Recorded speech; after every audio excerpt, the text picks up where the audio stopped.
Hello दोस्तों, आज मैं आपके लिए फिर से एक प्यारी सी कहानी लेकर आई हूँ। जादुई पेड़ की कहानी। एक जादू का पेड़ था, बहुत घना। वो सभी की मदद करता था।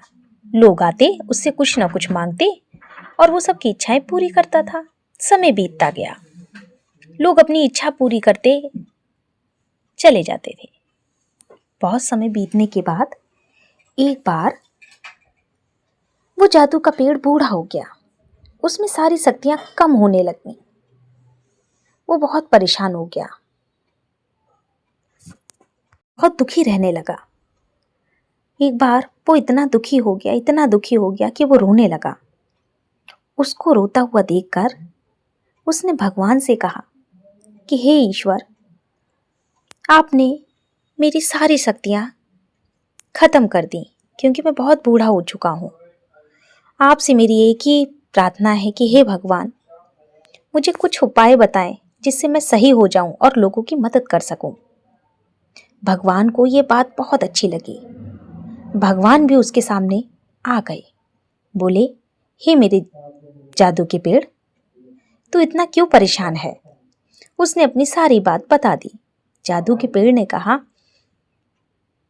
कि भगवान, मेरे पास जो भी लोग आते हैं, मैं उनकी इच्छा पूरी नहीं कर पाता हूँ। मैं क्या करूं? भगवान ने कहा, एक उपाय है। पास के ही गांव से एक कुआं है। अगर कोई उस कुएं से पानी निकाल कर तुम्हारी जड़ों में डाल दे तो तुम फिर से पहले जैसे हरे हो जाओगे। पेड़ बहुत खुश हुआ, लेकिन ध्यान रहे, ये तुम इतना कह के भगवान चले गए। पेड़ बहुत खुश हुआ, इतना खुश, बहुत खुश। लेकिन खुश होकर वो बहुत थोड़ी देर सोचने के बाद वो और परेशान हो गया और दुखी हो गया और रोने लगा कि मैं अकेले कैसे इस पेड़ के पास कुएं के पास जाकर पानी ले आऊं। इतनी बात सुनकर उसने मन ही मन सोचा, कोई तो होगा जो मेरी मदद करने के लिए तैयार होगा। कहीं से एक आदमी उसे आता मिला। उस पेड़ ने उसे सारी बात बता दी। वो आदमी बहुत खुश हुआ कि हे पेड़, तुम हमेशा किसी न किसी की मदद करते हो, आज हमारी बारी है, मैं तुम्हारी मदद करूंगा। और इतना कहकर वो पास के ही गांव से चला गया और वहां से पानी ले आया और उसकी जड़ों में डाल दिया। पेड़ जैसा पहले था हरा भरा, बहुत घना, वो पहले से भी सुंदर हो गया।